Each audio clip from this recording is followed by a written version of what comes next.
হয় দয়া করে আমার সঙ্গে একটু মিটিং করুন। আপনি কটা বই পড়েছেন, আমি কটা বই পড়েছি, একটু জানান হয়ে যাক না।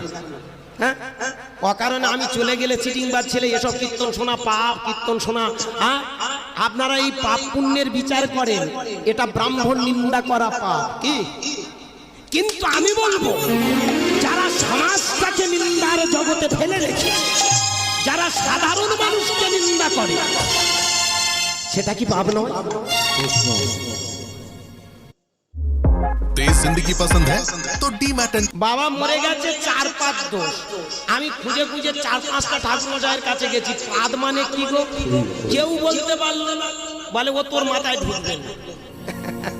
আমি একটা বিয়ে পাস ছেলে, রাগ করবেন না ভক্তমণ্ডলী, আমার দক্ষিণ বারাসাত কলেজ থেকে যাই হোক মোটামুটি খেতে বেটে একটা তো স্ট্যাম্প পেয়েছি রে বাবা। হ্যাঁ, আমি একটা গ্র্যাজুয়েট ছেলে, আমার মাথায় নাকি ঢুকবে। আমাকে বলে দিল কি ও তোর মাথায় ঢুকবে না। পাদ মানে কি? চতুষ্পাদ।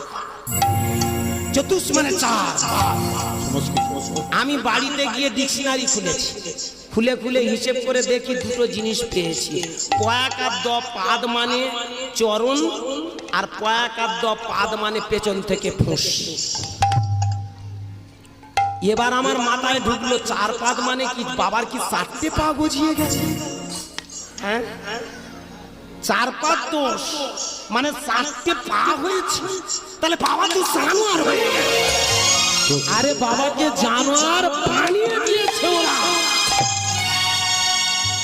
যাতে করে ওই জানোয়ারের সাথে সাথে তুমিও যাও আনোয়ারও।